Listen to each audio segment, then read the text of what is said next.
آج گناہ کو مٹانے والا عمل کون سا ہے اور وضو کے فرائض بیان ہوں گے۔ اہلا وسہلا یا رمضان شہر التوبۃ والغفران مرحبا بک رمضان رمضان شہر الذکر والاحسان اہلا وسہلا یا رمضان۔ بسم اللہ الرحمن الرحیم۔ ناظرین، آپ کو سلسلے میں خوش آمدید کہتے ہیں۔ حضرت سیدنا ابو ہریرہ رضی اللہ تعالیٰ عنہ سے روایت ہے کہ حضور سید عالم صلی اللہ تعالیٰ علیہ وآلہ وسلم نے ارشاد فرمایا، کیا میں تجھے ایسی چیز کے بارے میں خبر نہ دوں کہ جس کے ذریعے اللہ تبارک و تعالیٰ گناہ مٹا دیتا ہے اور درجات بلند فرما دیتا ہے؟ تو صحابہ نے عرض کی، کیوں نہیں یا رسول اللہ عز و جل و صلی اللہ تعالیٰ علیہ وآلہ وسلم؟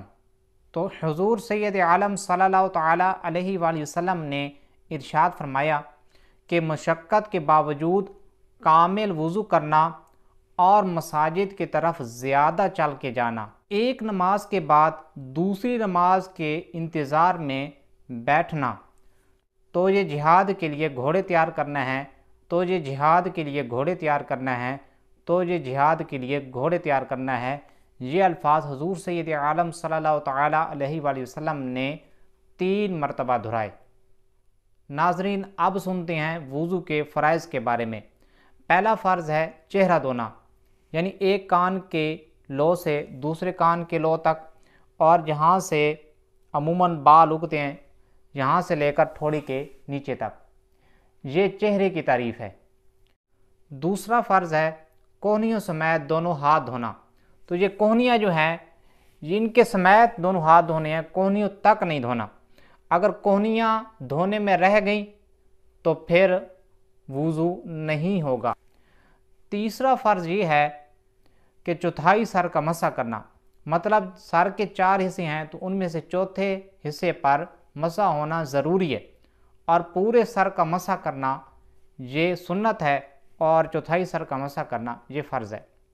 چوتھا فرض ہے ٹخنوں سمیت دونوں پاؤں دھونا۔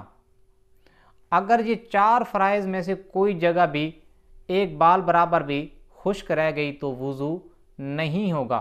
جب وضو نہیں ہوگا تو نماز بھی نہیں ہوگی۔ 4 فرض کم از کم بیان ہوئے ہیں، یہ لازمی پورے ہونے چاہیے وضو کے اندر۔ اللہ عز و جل سے دعا ہے کہ ہمیں اس پر عمل کرنے اور دوسروں تک پہنچانے کی توفیق عطا فرمائے، آمین بجاہ نبی الامین صلی اللہ تعالیٰ علیہ وآلہ وسلم۔